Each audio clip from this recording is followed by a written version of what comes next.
Hello everyone, welcome back to my channel. Yaje here with another gardening video. Today's video is going to be sharing with you updates on my Peruvian ground cherries, also known as Cape gooseberries or Uvillas, that I am growing here in my garden in zone 9A for the very first time. I'm doing a video series sharing with you my experience growing this fruit for the first time. In the last video, we did transplanting in ground. It's been 4 weeks since then, and a lot has happened, which I will show you in a moment. You can expect to see some flowers, maybe a fruit start to form, and then I will also share with you some of the challenges that I have faced so far with the Cape gooseberries and how I have overcome, like, solutions to the challenges. So guys, I have one growing here in a container. This is a 5-gallon bucket. That's the Cape gooseberry right here. And then I have two growing in ground. That is one. And then that is the other one right there by the fence. So it has been 4 weeks since I started these from seeds. And then I transplanted two in ground here. There's two in the front and then one in a container just to see. So like I said, it's been 4 weeks. Let's see what is happening. Look guys, do you see that fruit? It flowered last week. 1 week ago it formed this bright beautiful yellow flower, and now we have a fruit forming. I am so excited. So that's one fruit there. This one over here, nothing is happening here yet. There's nothing happening here. And then this one in a container, we can also see that some kind of flower is starting to form right there. Right there. See that? Okay.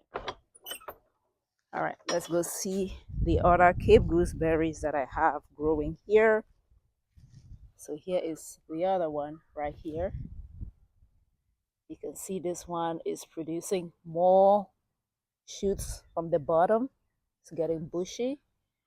And then there's another one over here, right here on this other flower bed right here. I need to stick this one. So that's the other Cape gooseberry, the Uvilla. I have 5 of them. Guys, so growing the Cape gooseberries is gonna come with some challenges.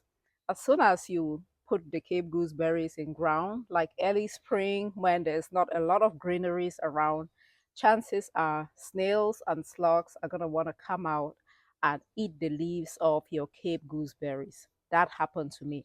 So I did 2 things to help with that situation.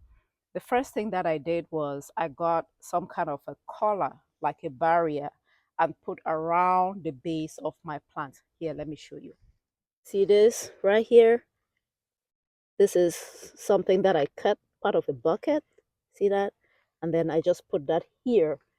And so it provided kind of a barrier preventing the snails and the slugs from reaching the leaves.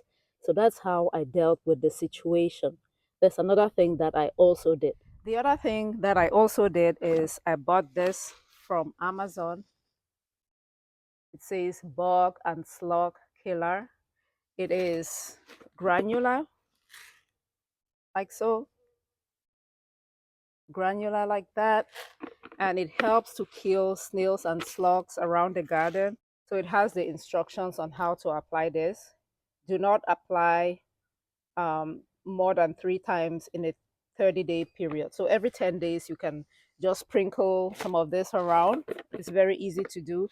Just grab a handful of the pellets like this and then sprinkle around the area, so that if there are any bugs, any slugs, snails, stuff like that, it's going to kill them, and then you don't have to deal with them. But in the meantime, I put that collar around, and then this one is to take care of the issue long term. So since applying this, I have not had any problem. The other thing that I have done to care for my uvia is I have applied neem oil. Neem oil, I have been spraying my uvia plants with neem oil in the evening weekly. So I spray just once a week. This is just preventative to just help with any issues like black spot, powdery mildew, aphids, white flies, that kind of stuff. So I do a preventative spray with neem oil. And then every week after transplanting, what I've also been using to feed my uvia plants, fish fertilizer, but you can use chemical fertilizer. But you want something that is water soluble as soon as you transfer, to apply like every week or so for the first month, just to get food, get nutrients to the roots of your young plants to set them up for growth. So that's what I have done to care for my uvia plants so far.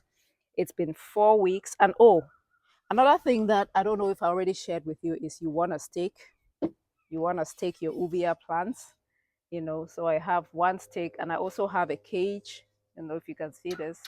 I have a cage around, and I stake it as well because it's kind of like weak, and I want to give it structure just in case it gets windy around here. We have heavy rains. I just wanted to control that. I don't think you need it, but I did it anyway. So yeah, updates on my uvia plants. I'm gonna keep you posted. Now we have a fruit that has formed. In the next video, probably share with you, how long it took for that fruit to mature. That should be the next logical step in the video series.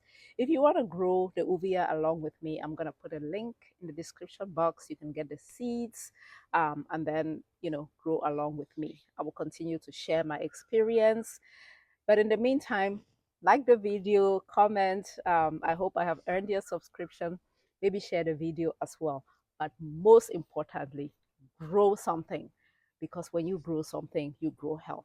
I truly believe that. Until next time, happy gardening. Bye, everyone.